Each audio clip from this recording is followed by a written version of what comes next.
Olá, meu querido, olá, minha querida, paz seja convosco. Hoje nós vamos falar sobre a salvação versus religião. Em algumas religiões acredita na salvação. Vamos observar na salvação de cada uma delas. Eu vou citar algumas, não todas, tem muitas, mas vou citar algumas que é bem conhecida, como no budismo. No budismo ele acredita que na meditação a pessoa chega até o nirvana. Na filosofia, nada é real, tudo passa. No hinduísmo, o karma, a reencarnação. No islamismo, as próprias obras versus religião. E no cristianismo, a obra da graça de Deus. Nós acreditamos que pela graça nós somos salvos. Deus enviou seu Filho à terra e nos tirou do buraco escuro e nos levou para a luz. Pela graça somos salvos. Nós acreditamos que a graça é o favor imerecido, a benevolência de Deus para conosco. Então citei algumas delas aqui para que você possa observar sobre a salvação em algumas religiões. Quero falar sobre algumas provisões para a salvação. A encarnação de Cristo, se nós observarmos lá em Hebreus capítulo 2, versículo 14 ao 18, vai falar sobre as provisões feitas para a salvação. A encarnação de Cristo, ele veio a esse mundo sem pecado. Tem algumas denominação que diz que Jesus tinha pecado. Não vou aqui tratar dessas denominações, mas nós cremos que Jesus Cristo, pela Bíblia, diz que ele não teve pecado. Nenhum pecado cometeu. Por isso sim que Lucas, quando escreve o seu evangelho, ele escreve ao povo grego, mostrando para o povo grego que tudo é relativo para os gregos, nada é absoluto. Ele mostrou que Jesus Cristo era 100% sem pecado, que ele morreu porque ele que tinha que carregar o pecado do ser humano, era ele que não tinha pecado para poder dar salvação à raça, para dar salvação à raça humana tinha que vir sem pecado.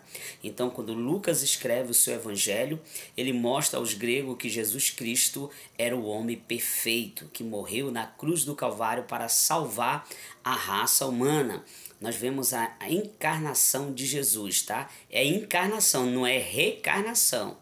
Alguns já falaram, eu tenho observado, alguns disseram que é reencarnação. Não, a reencarnação é diferente, é encarnação de Cristo. A morte de Cristo, através da morte de Cristo, nós temos a vida eterna. Por quê? Porque ele morreu, precisava morrer, e quando ele morre, ele não toma a chave do diabo. Muitas pessoas dizem que Jesus Cristo desceu e tomou a chave do diabo. Não, ele não faz isso. Ele já tinha essa chave e sempre teve na mão dele. E ele morre e desce ao Hades, né, ali ao Sheol, para poder proclamar o seu evangelho, proclamar, ou melhor dizer, mostrar para as pessoas, as almas que estavam ali, presa em tormento, que ele era o Messias prometido, ele era aquela arca que Noé tinha falado que através daquela arca quem entrasse nela teria salvação. Então Jesus Cristo, quando ele morre, ele desce ao Hades e ele proclamar é dizer que ele era o vencedor e que ele era aquele que foi pregado em espírito aos espíritos que estavam em prisão. Os espíritos que estavam em prisão eram as pessoas que estavam em pecado. E o espírito que estava em Noé era o Espírito de Deus que proclamava a eles que estavam ali no tempo de Noé. Então Jesus desce ali e proclama, dizendo: eu sou aquele espírito que estava em Noé, que estava falando a vocês. E na ressurreição de Cristo, através não só da sua morte, mas da sua ressurreição. Se Jesus só tivesse morrido, não tinha como nós ter provisão feita para a salvação, não tinha como nós ter salvação. Essa provisão só é feita porque ele tem a sua ressurreição. E quando ele tem a sua ressurreição, ele tem a sua ascensão.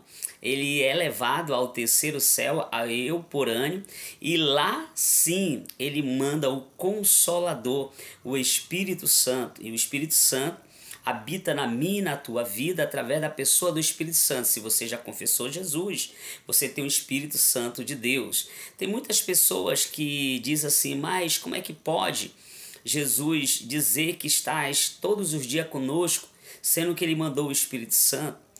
É assim, através da pessoa do Espírito Santo, Jesus habita.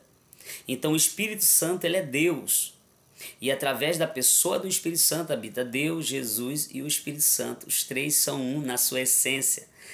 Então, aqui nós temos algumas provisões, tá, feitas para a salvação. A encarnação de Cristo, ele tinha que ter essa encarnação, a morte de Cristo, a sua ressurreição e a sua ascensão. A morte de Cristo, a importância da morte de Cristo nas Escrituras, no Antigo Testamento.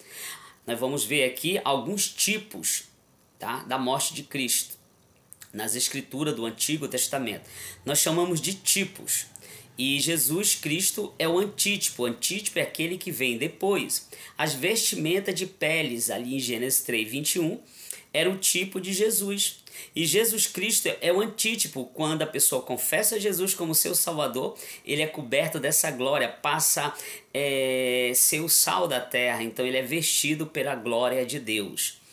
Então nós temos também a oferta de Abel. A oferta de Abel era ali, Gênesis 4:4, sobre aquele animal, matou o animal e o sangue dele ali, né, tipificava o animal e o sangue junto, tipificava ali Jesus Cristo. Jesus é o antítipo da oferta de Abel. Nós temos a oferta também ali de Isaac, o cordeiro, né, que Isaac foi oferecido como cordeiro, Gênesis 22. Abraão ofereceu Isaac, ali também um tipo de Cristo. E Jesus Cristo é o antítipo, aquele que vem depois. Antítipo é o que vem depois. O tipo era o que representava no Velho Testamento. O Cordeiro Pascual. O Cordeiro Pascual ali no Egito, em Êxodo 12, eles mataram um animalzinho que vivia na sua casa. Eles se apegaram àquele animal e aquele animal foi morto e foi comido entre eles, assado ali, e o sangue foi passado no umbral da porta. Então ali tipifica Jesus Cristo, que através daquele animal vem mostrar que Jesus é um antítipo, aquele que derramou seu sangue, e através daquele sangue derramado na cruz nós temos a salvação eterna. Ele carregou, é isso que diz o sistema sacrificial levítico, todos os sacrifícios tinham que ter derramamento de sangue. Então, por que Abel derramou o sangue do animal? Porque aquilo dali era profético. A serpente de bronze, em Números 21, né, mostra a serpente de bronze. Jesus Cristo é o tipo da serpente de bronze. O cordeiro imolado, em Isaías 53. Nós vamos falar mais sobre esses tipos na próxima aula.